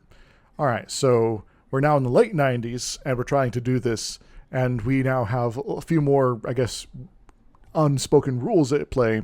So how do we do this without using any sort of sexuality whatsoever? And we also can't use a few other things here. We'll just make it so that by default, she is always right, even when it makes no sense. And no one's going to question her orders unless there's going to be some thing that turns around that proves her right at the end. So I do love Voyager. It's not my favorite Star Trek, but I do appreciate it. But there are still plenty of times in the series where they kind of pull this nonsense here. And I'm like, all right, well, there's maybe a different way they could have gone about this while still presenting Janeway as the person in charge, who is the person who is, in control of the situation. And they kind of took the cheap way out. Well, you take it too far because you become conspicuous the other direction. Mm-hmm. Let Janeway have the same ability to get stuff wrong and have to understand her mistakes, etc., that Picard did, because that's a realistic human character. Mm-hmm. If you take the realistic messiness out of a person, you're not letting them be a person anymore, which is kind of the whole thing we're trying to achieve with representation. Yes. And, sometimes people are messier than is currently allowed. And, it'd be nice to be seeing more folks like, like Tank Girl here, or Jet. Both of them are, different, very different in personalities and how they sort of present themselves, but they are kind of doing what they can here to be themselves. And Tank Girl doesn't really evolve much as a character throughout the film, but Jet certainly does. Going from the scared, almost damsel in distress sort of position to I'm going to fight my own battles now. I don't need to be sort of lurking in the shadow of this other person anymore. And so you get, some good evolution there, but also, Jet is also someone who is now, able to exercise her own agency, has become that, the stronger person that she wanted to be. And we can see it in all its bloody glory. Yeah, because she has to get talked out of the passive, if you just do enough to get by and they stop bothering you, then it's a win style of surviving these situations. Yeah. Which is a pretty viable strategy for a lot of people. It works out, but it's certainly not going to change much. Nope. But, if you go a little bit on the more active role here, maybe you can get some stuff done and team up with someone who is a cartoon character. And you might get a lot of stuff done. Also, but yeah, as far as Tank Girl goes, I would love to see more characters sort of in this mold in terms of being so confident of themselves that they are unworried about being judged by everyone else. They are going to be taking charge, be it grabbing the tank here or, grabbing Booger. And she's gonna get what she wants. So let's do more of that, guys. I think even speaking of the messiness of it, this was something that was pointed out to me, but now I can't unsee this. That Tank Girl would not be able to be presented this way in modern movies because they didn't make her pretty. And I'm not saying anything about Lori Petty. She's a very, film attractive actor. But if you would compare, because this just came out and I was able to just look at some pictures. If you compare Tank Girl to Furiosa in the new Mad Max spinoff with Anya Taylor-Joy in full makeup and flowy hair, where Tank Girl doesn't even have half her hair in most of this movie. She's allowed to wear weird, messy outfits and strange makeup and stuff that's not specifically designed to make her look attractive. Whereas you're not allowed to do that even in a modern post-apocalypse movie where you are supposed to have, not a completely dissimilar character, certainly not as silly of a one, but still, the woman who has figured out how to survive the apocalypse. Indeed. Yeah, so I guess now I kind of wish I'd also seen Furiosa at this point. I just haven't been going out to theaters very often since COVID. Yeah, I've been doing just visual comparisons. I haven't seen the movie, but from reading the things, it's not supposed to be a dissimilar thing, but the way the character's presented, even visually, you can see the way that you're supposed to present people now as opposed to how you were allowed to present them in the 90s, because it seemed like weirdly there was a lot of studio interference, but no one really cared enough to make them change too much in this movie. Except for the parts they cut out, like the refrigerator scene where being tortured made her look too ugly. I suspect there's probably some attempt to, it's like, oh no, she needs more hair or something like that, but then maybe someone just showed them, it's like, yeah, this is the character we're copying here from the comics. Yeah, because got this mohawk thing going on. She had 30 costume changes and 5 wigs, and so there's limitations that maybe were attempted, but were able to be circumnavigated, even though there was still things that were cut out at the end. So I am now looking at the Furiosa pictures here, and it's like, yeah, that doesn't seem too good in terms of desert wasteland battle adventures here. You don't want a hair tie? But even it's full makeup, but not in a you've been glammed up to look nice sort of way. Tank Girl's in full makeup in a she did her own makeup kind of way. Yep. Maybe that should be the wave of the future for films. Have all the actors do their own makeup. See what happens. It's interesting, but not very good prosthetics. I'm supposed to be playing Zordar, the unreachable being from beyond the stars. Yeah, we got you some prosthetic pieces. Just put them on as you makes sense to you. Okay. Just trying to be semi-consistent. I wonder if there's a type of cinema that would fit in terms of classifying that sort of thing. It definitely sounds like somebody's experimental film school thesis project. Yes. So yeah, as far as some other things I wanted to sort of touch upon, there was, I guess, some of the usual tropes you run into, sort of a post-apocalyptic stuff, sort of being played with here. That even by this point in terms of film stuff, several of the Mad Max movies had already come out. So there was sort of certain expectations about what sort of thing you might run into in terms of a wasteland survival sort of picture here. And, big corporation doesn't necessarily fit in that. But definitely the driving down the road, having a gunfight certainly fits in that, as well as the scavenging and dust everywhere. But I guess there was also a certain level of glamour that was sort of maintained, getting back to the makeup stuff, that yeah, it's completely unrealistic for, everyone to not be covered in dust all the time, but that's okay. I do think there's something in there, like, I'm not trying to criticize the fact of doing makeup in an apocalypse, but I think Tank Girl's like a realistic level of doing makeup in an apocalypse instead of you're supposed to pretend none of these people are wearing makeup like you have in other movies. Indeed. Because, it's pretty realistic that someone would want to look good if everything else sucks. Mm-hmm. Like, I think more post-apocalyptic things need to have the character fucking rate a makeup counter.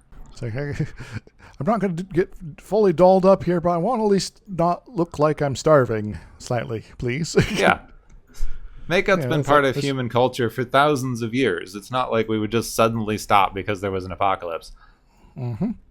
It's like, oh, we got something that we can, make, colored powder with. Okay, let's make use of it then, I'm now suddenly having, flashbacks to McHale's Navy where the one guy was trying to put on camo makeup, but he just drew a big target on his face. But anyway, yeah, but there are things that this movie kind of gets right like that in terms of how a post-apocalyptic sort of situation would be.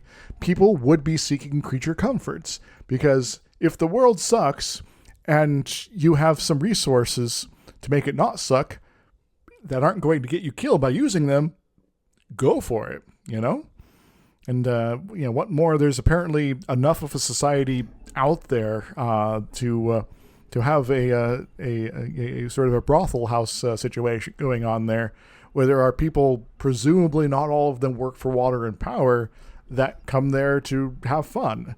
And, I'm forgetting the name of the location, like Liquid Silver, was it? Yeah. Okay. Liquid Silver, has enough resources on its own in order to, have fancy clothes, to have the makeup and all that, to have, enough for all the, perfectly matching silver outfits here. And so, it might be kind of silliness of the fiction, but if you think about this, if you are in a situation where there is going to be generally a bad time on your day to day, having a place like this that has all these resources as sort of part of their business model makes sense. Yeah. It's like, yeah, this is kind of maybe semi-neutral ground maybe, but, because everyone can kind of come and go. You just don't look too conspicuous to, or be on the bad side of the people in charge. But, other than that, have fun. And, so having these sort of creature comforts, it makes sense, as I said before. So, if you were in the post-apocalyptic situation, Gepwin, what would your priority in terms of stuff you want to have to help your life not feel as terrible? I think you need to collect a lot of card games. Yes. But I think you can also read quite a lot into the they don't show you a lot of the outside world. I don't know how much of that was cut or not, but you don't really understand the fiscal economic relationships going on outside of Water and Powder is the big, mostly monopolistic corporate entity. And you have all these little side things like Liquid Silver, and somebody's distributing weapons. Like they're making weapons and boots and shipping them somewhere. There's like logistics and stuff going on. So, there is definitely a working economy of some sort. And it's just sort of most of that's taking place outside this domain where Water and Power has primary sway. But you can see that the Water and Power people are fine with all of the industry that's happening, including some place like Liquid Silver that's doing entertainment adjacent things. What they're not okay with, and the people that they directly start a war on, are the little group of people who are living outside of their economic system, and as far as we can tell are more or less self-sustainable. They have water, they have their own food they're growing, they do some light scavenging. They seem to be able to self-sustain a pretty sizable number of people in this place. Yeah, their little farm shop in the basement is apparently enough to keep everyone fed and happy and able to look fantastic. And the thing that they're doing is they are taking water out of the environment, which Water and Power has decided all belongs to them and they aren't allowed to use, and that makes them a threat because they're able to use a resource that's readily available in order to be self-sustaining. And the corporation says, no, we own that and you have to pay us for it, which is what they're doing with stuff like, Nestle owning potable water right next to towns that can't get any because Nestle's decided to buy a spring that a town could probably use. Yeah, and so we're just going to pump it into our products, and you guys can maybe get something left over, if there's any, which is zero. Yeah, I mean, you can buy it later with bottles and full of plastic goo. And, in terms of the fiction of the work here, we definitely have some exchanging via water directly as something going on here when, Chen Sai is dropping in. It's like, I want like 10,000 liters of water or something like that for this equipment. So there is definitely at least a certain level of respect for quote legitimate business for various levels of legitimacy here. And just as long as the water originates with water and power, they're probably fine with other people having water. You just have to pay them first. Yeah, like he said, he wants 100% of the water because then everybody has to come to them and nobody can see the 5% of people who are living outside of their stupid little system. Yeah, so monopolies, they're bad, okay? I do want to say, I did read a very interesting thing a bit ago that pointed out that as fun and interesting as these mega corporations taking over and becoming their own governments is in post-apocalyptic and cyberpunk, etc., a corporation is never going to run its own private army, because why would you do that when you can get the government to pay for one? Yep. And as the movie showed, as you pointed out, if you do try to run your own private army, it might suck. Yeah. Yeah, there are businesses that are military for hire, mercenaries and things like that in the real world, but generally those are being hired by governments to do things, aka they're effectively just a more expensive version of the army. Yeah, why would you as a corporation pay to upkeep and train and do all the stuff you need to do to run an army when you can just go crying to the government, say, this country was mean to me, please send the army to do something about this. And then it's like, we need to defend democracy from someone not letting us have that lithium mine there. Yeah, and then also I need a tax break, by the way. Thank you. Yeah, to pay for, that lithium that I suddenly have access to. Yeah. So I guess we've kind of touched upon several of the big things I wanted to talk about in this film here, but there might be one more. I guess what it is, Gaplin. Is it tanks or jets or submarines that don't appear in the movie, and I don't know enough about the comics to understand how there's enough water for a submarine? I guess in the ocean, but I know bits and pieces about the comics here, but have not, I guess, read a whole run at all at this point, so just sort of bits and pieces as far as my knowledge goes, and also a few wiki walkthroughs. But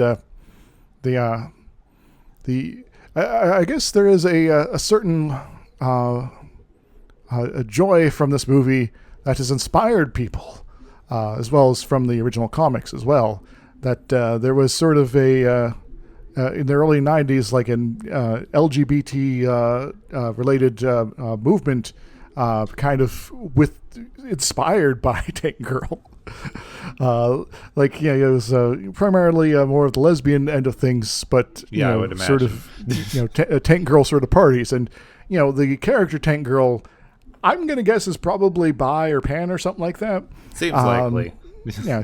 She likes her guys, but is comfortable kissing girls, as far as the film goes here. So is probably swings wherever way she feels like, and so in terms and so this was this kind of representation even before the movie wasn't much of a thing still at this point. So people are going to latch on to that. It's like, this is awesome. This is some counterculture stuff going on here. This strong character who's kicking ass. Sure, she's dating a kangaroo, but that's fine. What is queer culture if not dating a kangaroo? Exactly. And so there's a certain aspect of all this that kind of helped people rally together, and kind of find a community. And I think that's kind of cool, Yepwin. Yeah. That sometimes, people can, generate the cool stuff like that. Something similar happened with Rocky Horror, of course, which, we talked about previously, that there's some queer culture that kind of, we got some weird stuff happening in the media, the films, the comic books here, that people are like, yes, I like this, I want more of this, and I'm feeling now inspired to get out there and meet up with my people, and we're going to have a good time. We're going to get to know each other. We're going to form a community, and we're going to be stronger together, and we're going to fight our own water and power sort of bad guys at various points going forward. I think that's what's so sad about modern films, because in the 80s and 90s, if there was a kind of mediocre film that most people didn't like and wasn't getting good press, all of the queer people would go, I need to see that and see how all of the straights are wrong. Mm-hmm. And then you'd discover cool stuff like Rocky Horror and Tank Girl. Now, if there's a bad movie and you go see it, it's usually just bad. Yeah. It's like, people learned why it was bad, and it's because it's bad, as opposed to not being a joyful moment for the straights. Yeah. It's not that people aren't getting it. It's that they're just making bad movies now, and that's sad. Yeah. Come on, we want quirky movies, not bad movies. Jeepers, folks. But, so I will say that it is,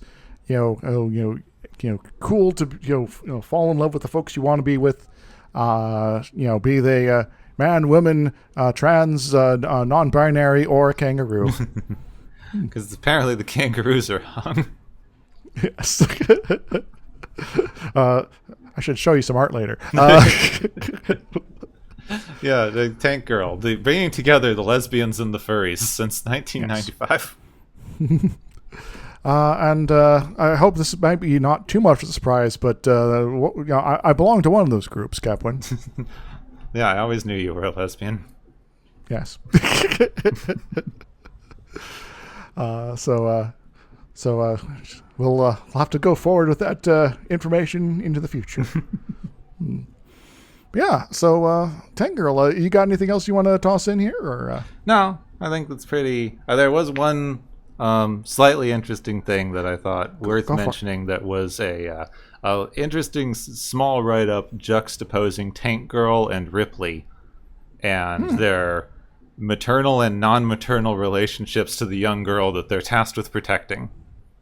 Ah, yes. Because in Aliens, Ripley goes all maternal the second she finds a young kid, and in Tank Girl, she teaches the kid to swear better and gives her an active weapon. Yep. Yeah, Rebecca is more like an older sister to Sam than a maternal figure. Yeah. It's like, oh, cool, you stabbed that guy. Good job. Yeah. Or maybe the cool aunt. Yeah, she's the cool gay aunt. Yeah, I'm now having some flashbacks to Daria, where that one episode where there's like a wedding or family reunion or something like that, and Daria's like, "Wow, this kind of sucks," and she meets her aunt that she doesn't see very often, and the aunt's like, "Yeah, my sisters, your mom included, are kind of neurotic. Yeah, it gets annoying, but it does get better over time. You'll figure yourself out. They'll seem less unhinged at some point, and you'll be good to go. So keep on trucking, kid, and I'll see you around." So it's a little bit of a vibe there. So, yeah. Find the cool queer people in your life, and they'll give you weapons. Yes. Yeah, and I do have a few swords around here, so every yeah. Find me a queer person who doesn't. Which queer people in this situation don't have weapons? Those two that just raised their hand, they're not actually queer. Yeah. Who doesn't own swords? You probably don't belong here. Knives, machine guns are also work too. Everyone has their different vibe. Maybe I should build a trebuchet. I had a small Done it one before. that I built for things when I was in school. Nice. Somebody did build a full-size one and brought it out to a field near my house once. That was neat to see. Cool. Now, I didn't work on a full-size one, but I was in a small group that built one that could lob water balloons at high school. Nice. Came in second in the competition. More useful. Yeah. Often more useful to lob a water balloon than a 40-pound block of stone. True. Unless you're a demolitions, specialist or something. I don't know. Yeah. So, I would recommend to everybody who hasn't yet to go see Tank Girl. You'll have a lot of fun. Yeah, there are some things that are a little head scratcher in terms of, results of those editings, but everything else is glorious. Yeah, watch Tank Girl because it's the absolutely best bad movie you will ever watch in your life. Mm-hmm. And, I suspect we both have seen a lot of bad movies. So. Yeah. I've never seen a bad movie where every single individual part of the bad movie deserved an Oscar. Yes. Oh, and I haven't even really gotten into just the chemistry between, Tank Girl and Kesley there. Here's Malcolm McDowell facing off against Laurie Petty. He's being overly dramatic and borderline Shakespearean here, and she's just she's just unhinged. She just blew a raspberry. Well, you guys are really interested in me. Is it because I'm just so pretty? Yeah. So. How about we get on to some sort of game show then? Yeah, so we could go on to the galaxy's favorite game show! Whee!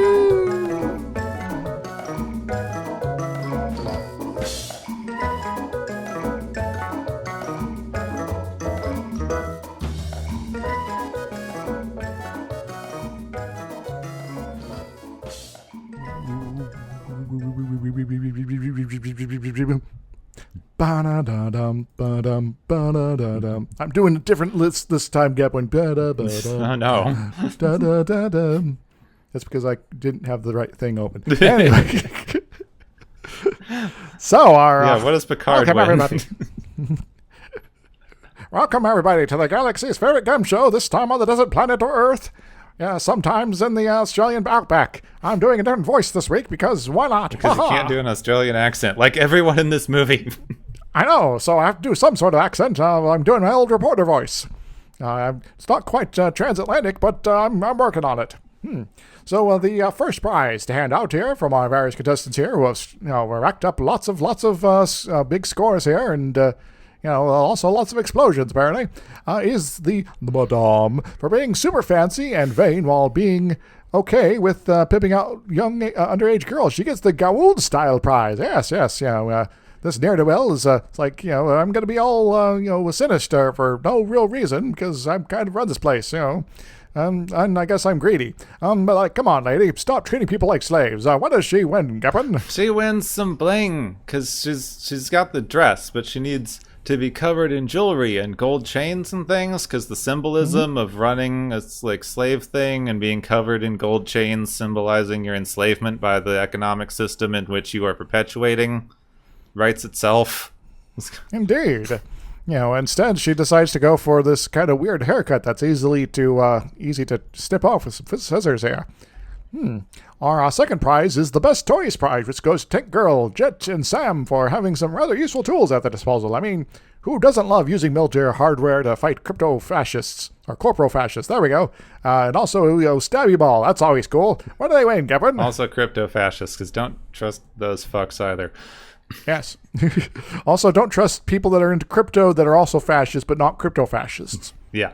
They win all of the toy franchises they should have gotten, because if Stargate gets to have toys, Tank Girl should have had toys. And I totally would have bought one of these tanks when I was a kid.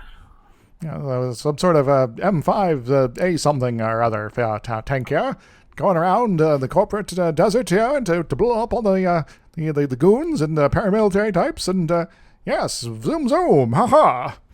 Our next prize is the Cyborg Picard prize, which goes to Kesley for his cybernetic upgrades. Holographic head is rather inspired, honestly.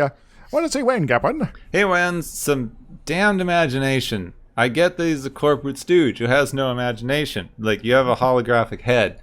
Now all you're going to do is make your own head? Yep.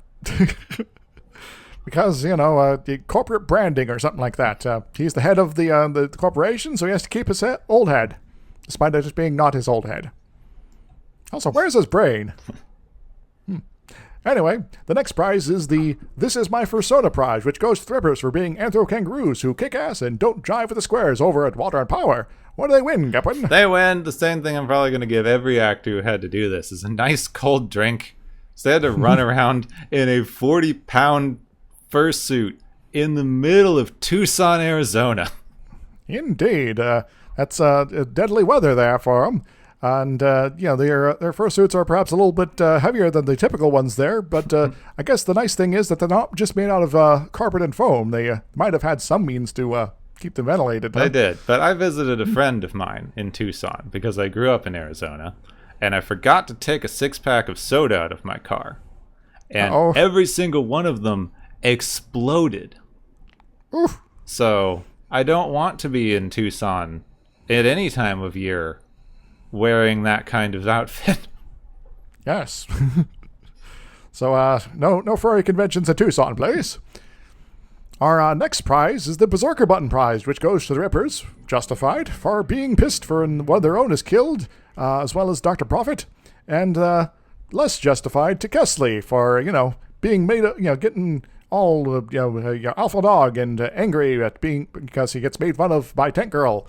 What do they win, Captain? They win the original Berserker drugs, mushrooms, because the Rippers would just enjoy themselves, and Kesley would probably go insane or microdose and say he was doing yoga or something corporate-y. Maybe he'll take enough at the right time to maybe chill out a little bit and realize, I'm just a uncreative corporate stooge here, obsessed with my own power. But what meaning is there in life beyond this here? Any? Oh gosh, I'm having existential crisis. They've done that study, and the corporate people tend to just shore up their own beliefs. Dang it. Well, I can always hope, right? Our final prize here is Instant Karma, which goes to Sergeant Smalls and the various creepy goons throughout the film who get what they're coming, and due to their unwanted sexual advances. What do they win, Captain? They win to chill out a little bit, because, you wouldn't have gotten killed if you were just a normal amount of creepy instead of extra creepy. That is correct. If they have any chill at all, well, it got evaporated, I suppose. Gepwood, I'm going to throw in a surprise extra prize here. Oh, no. People who don't know, I get sent this list in advance. So, this prize... This prize goes to you for being an awesome co-host prize. What do you win, Gepwood? Oh, that's nice. I win an awesome co-host who puts up with all of my stuff because our recording schedule this week has been just terrible, and I apologize. Well, hey, the previous week, my schedule was terrible. So it happened, so, These things happen, and here's to 190 more episodes, eh? Yeah, we need to think of something for a 200th episode somewhere. Maybe some sort of extravaganza. Yeah. Yeah, I don't know what that would mean. Maybe we'll just do 2 episodes at once. I don't know. Yeah, at the same time, overlapping each other. Yes. It'll be an incoherent mess. No one will know what we're talking about. Indeed. I don't know if they do normally, but for other reasons. So that's all I got here, Gepwood. Feel free to take us away to that other place. Yeah, thank you all for joining us here in post-apocalyptic Australia, which I guess is worse than post-apocalyptic New Zealand, I guess. I would believe that. On the Galaxy's favorite game show! Woohoo!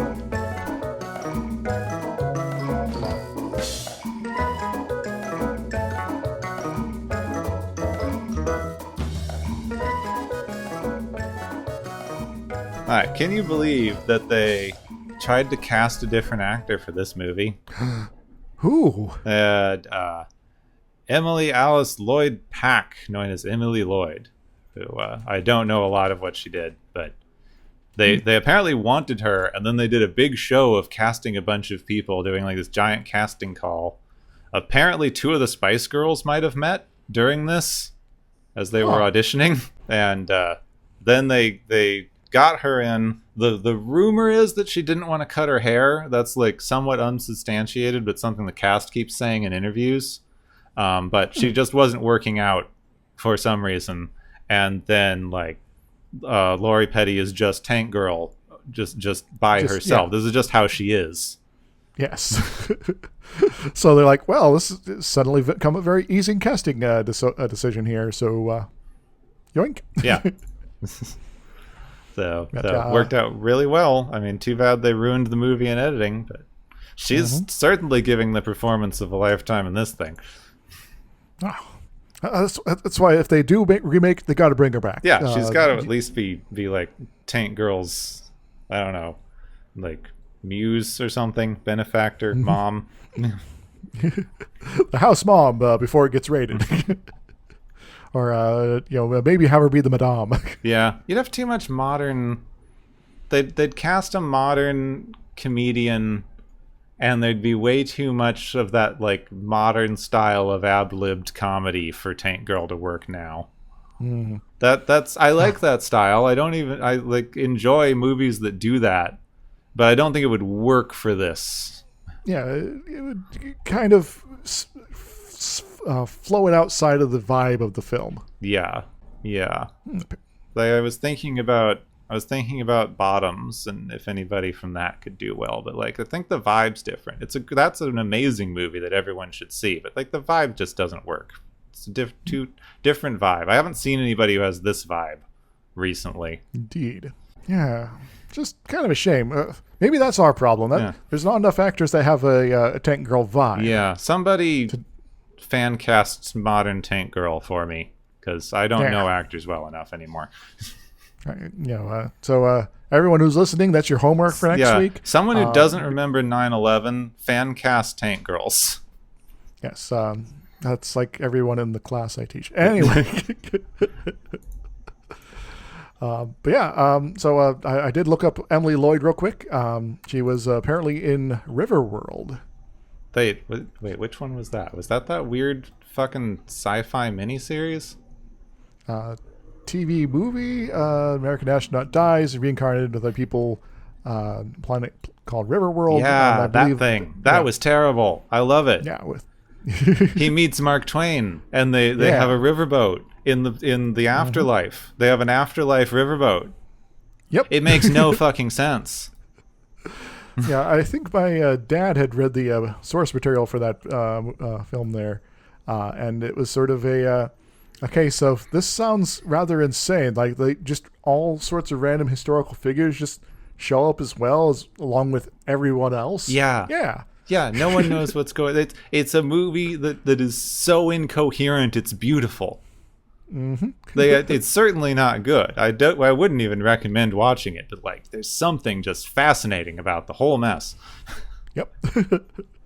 It's like, oh, here's Nero. He's like in charge of this group of people here. Yeah, it's insane. I suspect maybe it was an attempt at a pilot for a show. Maybe it seems likely because they didn't really wrap up much. Yeah. So, well, that's kind of interesting though. And oddly enough, she was also in A River Runs Through It. Why all the rivers? Why all the rivers here, Emily? Why all the tidal wave movies? It's like typecasting, but weird typecasting. Yep. You're the rivers person, and you're the tidal wave person. What else do we need? But that's Tank Girl. It's pretty dang fun. Again, recommend. And even if you don't have access to it, there's probably clips on YouTube. Yeah, check them out. It's not hard to find. Like, watch Tank Girl. If you've seen Tank Girl, watch the leaked, production cut. Yeah, do that. You'll have fun. And then and everyone who's going like, "Where's Ice-T?" You have to wait halfway through the movie, guys. Come on. Yeah, Booga. I always kept calling him Booger in my my notes. It sounds like they're saying booger in the movie. Yeah. Booga. Booga. Now, maybe it works better with an Australian accent. It might. I can't do an Australian accent, so it might. Anyway, next time, we have a next time we need to talk about. Mm-hmm. Next time, it's last time. Yeah. In fact, it's like yesterday, but not like before all our yesterdays. Yeah. We're going to have to do that again, aren't we? The Watches of Tomorrow of yesterday. Something like that. Anyway, we've got the one where a spaceship shows up and it's a past spaceship and then everything's wrong. And then for some reason, Guinan can remember that everything's wrong, but in a very non-specific and unhelpful kind of way. I just got like vibes, man. Yeah, this is the ultimate like vibe check episode of Star Trek. Yep. What do you trust, your eyes or Guinan's vibes? Yeah. Let's find out. It's Guinan's vibes, apparently, because, you don't bring Oscar award-winning actresses onto your show and not trust their vibes. Yep. We also have a return of one Tasha Yar somehow. We'll have to see how that works. Yeah, out. because she FOMO'd and got reinstated into the series in a couple of very fun and interesting ways. Mm-hmm. And this is kind of the kickoff of that. So, yeah. Well, also we have the Red Lady. Before she was the Red Lady. Oh yeah. Dun dun dun. So foreshadowing. We now get yesterday's Enterprise on tomorrow. Next time. Today. Yesterday. Tomorrow. Today. Actually, tomorrow. Next week at least. Yeah, one of those. I don't know. You figure it out. There's timey-wimey stuff happening. Wait, is Capaldi coming back to the conversation? Yeah. Cool. That'd be great. They just need Capaldi on one of the. I don't know what he was doing in the early '90s. Something probably. I have no idea, honestly. In England, probably stage shit. Yeah. Well, that's true. That is kind of the default thing for English actors. Yeah. Anyway, this has been the preview of our possible upcoming podcast where we vaguely remember things that we don't know about Doctor Who. We call it Vaguely Remembering Doctor Who. I might, Kepwin, I might be a little too overqualified for this new show. So the Rotons are crystalline beings that show up in a second Doctor adventure, aka during the Black and White era, and they were thought of as a possible replacement for the Daleks because they kept getting more expensive to have the Daleks show up because Terra Nation wanted, royalties. Anyway, wow, we've gotten off the rails here. Yeah. Anyway, next time there's time travel shit. Tasha Yar comes back. You know this episode, or you don't, but probably you do if you're listening to this. Yeah. Next time on Watchers of Tomorrow, alternative history awaits.